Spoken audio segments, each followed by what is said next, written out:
प्रबंध लेखांकन एक परिचय पार्ट 2।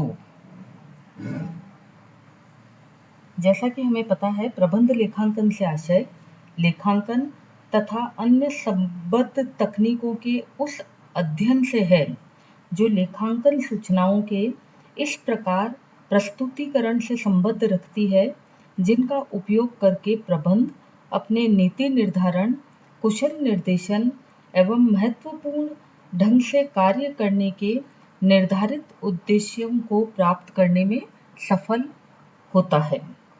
या सरल शब्दों में अगर हम कहें तो प्रबंधकों द्वारा लेखा सूचना के प्रयोग की क्रिया को ही प्रबंध लेखांकन कहते हैं। आज हम वित्तीय लेखांकन और प्रबंध लेखांकन में अंतर को समझेंगे। वित्तीय लेखांकन लेखों के लिखने की कला है और प्रबंध लेखांकन वित्तीय लेखे में लिखे गए लेखों से प्रबंधकों को कार्य करने में सुविधा देने हेतु लेखों का प्रस्तुतिकरण है। वित्तीय लेखांकन और प्रबंध लेखांकन में कुछ मूलभूत अंतर है जिनको विभिन्न आधारों पर हमने समझा है। सबसे पहले हम बात कर रहे हैं उद्देश्य। वित्तीय लेखांकन का उद्देश्य विनियोजकों, ऋण पत्रधारियों एवं अन्य बाह्य पक्षकारों के लिए व्यवसाय की परिचारकता पर रिपोर्ट देना होता है, यानी व्यवसाय में किस प्रकार के लेन देन हुए हैं उनका लेखा करना होता है। जबकि प्रबंध लेखांकन का प्रमुख उद्देश्य निम्न स्तर से लेकर उच्च स्तर तक के प्रबंध के लिए सूचनाओं का संकलन एवं संवहन करना होता है। दूसरा अंतर का आधार है कार्य। वित्तीय लेखांकन का कार्य प्रबंध लेखांकन के लिए पूर्ण विवरण युक्त सामग्री जुटाना है, जबकि प्रबंध लेखांकन का कार्य प्रबंधकों की आवश्यकता अनुसार वित्तीय लेखांकन से प्राप्त सूचनाओं का विश्लेषण करके प्रतिवेदन प्रस्तुत करना है। अंतर का तीसरा आधार है प्रकृति। वित्तीय लेखांकन केवल भूतकालीन आंकड़ों से संबंधित होता है, जबकि प्रबंध लेखांकन भावी योजनाओं का भी पूर्वानुमान लगाता है। क्षेत्र के दृष्टिकोण से वित्तीय लेखांकन की सीमा के अंतर्गत ही प्रबंध लेखांकन आता है, यानी वित्तीय लेखांकन का क्षेत्र सीमित होता है, जबकि प्रबंध लेखांकन में भूत, वर्तमान तथा भविष्य सभी सूचनाओं का अध्ययन करने से तुलनात्मक रूप में क्षेत्र बहुत अधिक व्यापक होता है। वैधानिक अनिवार्यता। वित्तीय लेखांकन में कंपनी अधिनियम के प्रावधानों के अनुसार लेखा करना अनिवार्य है, जबकि प्रबंध लेखांकन के लिए कोई अधिनियम लागू नहीं है, अर्थात यह लेखांकन ऐच्छिक है। सूचनाओं का प्रस्तुतिकरण। वित्तीय लेखांकन में एक निश्चित परंपरागत पद्धति, ज्यादातर दोहरा लेखा प्रणाली के अनुसार सूचनाओं को प्रस्तुत किया जाता है, जबकि प्रबंध लेखांकन में प्रबंधकों की आवश्यकताओं के अनुरूप सूचनाओं को प्रस्तुत किया जाता है ताकि प्रबंधकों के लिए अधिकतम उपयोगी हो सके। विषय वस्तु। वित्तीय लेखांकन संपूर्ण व्यवसाय से संबंधित होता है, जबकि प्रबंध लेखांकन व्यवसाय के केवल उन भागों से संबंधित होता है जो कि प्रबंधकीय एवं व्यावसायिक क्रियाकलापों से संबद्ध होते हैं। उपयोगिता। वित्तीय लेखांकन के अंतर्गत तैयार किया गया प्रतिवेदन अंशधारियों, ऋण पत्रधारियों, लेनदारों एवं अन्य बाह्य पक्षकारों के लिए भी उपयोगी होता है। जबकि प्रबंध लेखांकन के अंतर्गत तैयार किया गया प्रतिवेदन प्रबंधकों की आवश्यकता अनुसार चाही गई सूचनाओं के अनुरूप ही तैयार किया जाता है, इसलिए यह केवल प्रबंध के लिए ही उपयोगी होता है। शुद्धता। वित्तीय लेखांकन के अंतर्गत सम्मंकों का पूर्णतः शुद्ध होना आवश्यक है, जबकि प्रबंध लेखांकन में भावी पूर्वानुमान भी लगाए जाते हैं, अतः सम्मंक अनुमानों पर भी आधारित होते हैं। मौद्रिक एवं गैर मौद्रिक व्यवहार।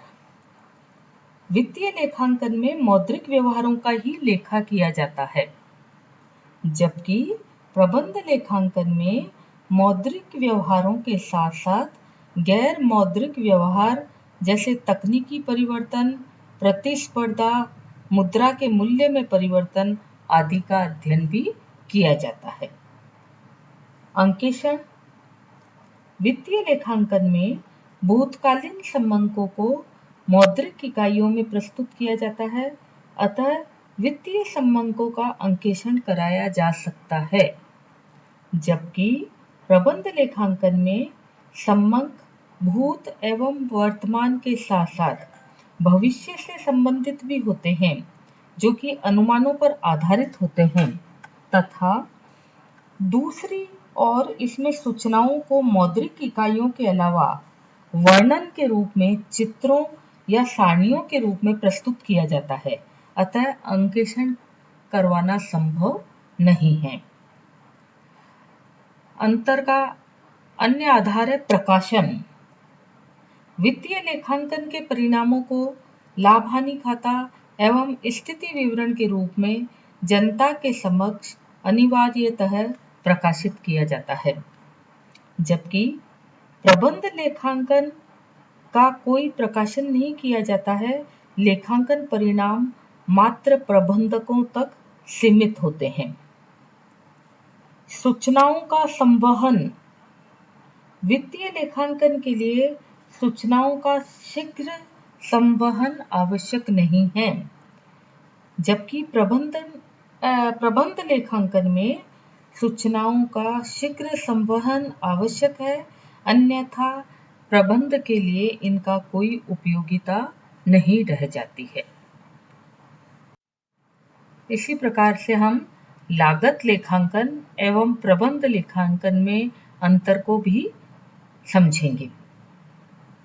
प्रबंध लेखांकन के अंतर्गत लेखा सूचनाओं का संग्रहण, विश्लेषण एवं निर्वचन करके प्रबंध की आवश्यकताओं के अनुरूप प्रस्तुत किया जाता है, जिसके आधार पर प्रबंधक न केवल नियोजन, निर्णयन एवं नीति निर्धारण करते हैं, बल्कि इससे नियंत्रण एवं संचालन में भी मदद मिलती है।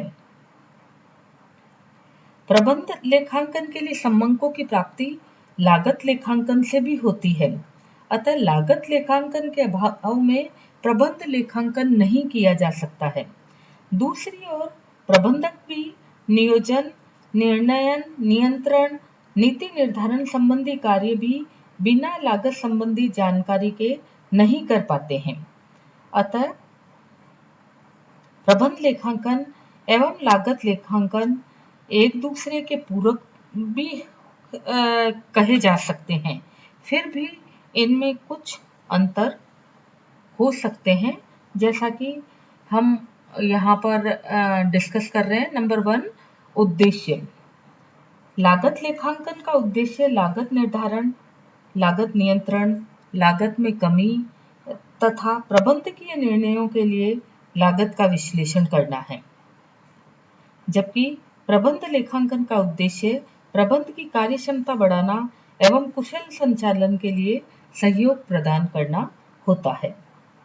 लेखा सूचनाओं की प्रकृति।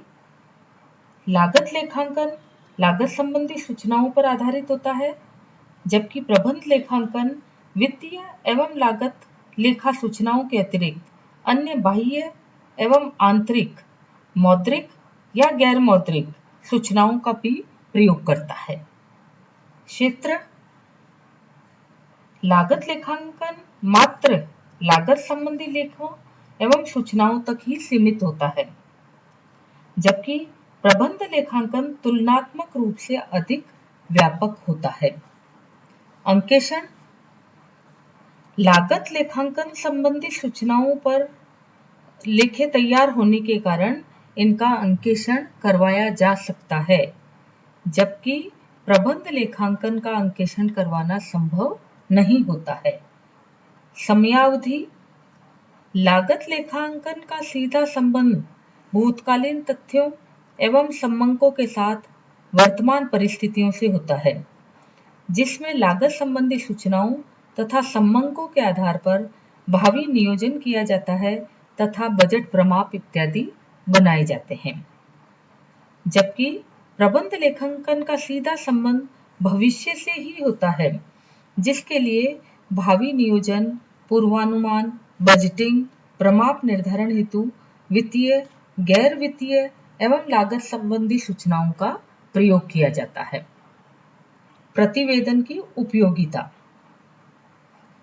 लागत लेखाकार का प्रतिवेदन आंतरिक रूप से अधिक एवं बाह्य रूप से सीमित मात्रा में उपयोगी होता है, जबकि प्रबंध लेखापाल का प्रतिवेदन प्रायः वित्तीय प्रबंधक, विक्रय प्रबंधक, विपणन प्रबंधक, कर्मचारी प्रबंधक, उत्पादन प्रबंधक, शोध एवं विकास प्रबंधक, महाप्रबंधक एवं निदेशक मंडल के अतिरिक्त बाह्य पक्षकारों के लिए भी उपयोगी होता है। अतः समराइज वे के अंदर हम कहें तो वित्तीय लेखांकन, लागत लेखांकन एवं प्रबंध लेखांकन परस्पर एक दूसरे पर आश्रित हैं तथा एक श्रृंखलाबद्ध रूप में व्यावसायिक फर्म के उद्देश्यों को पूरा करने के लिए एक दूसरे के पूरक के रूप में प्रस्तुत होते हैं। धन्यवाद।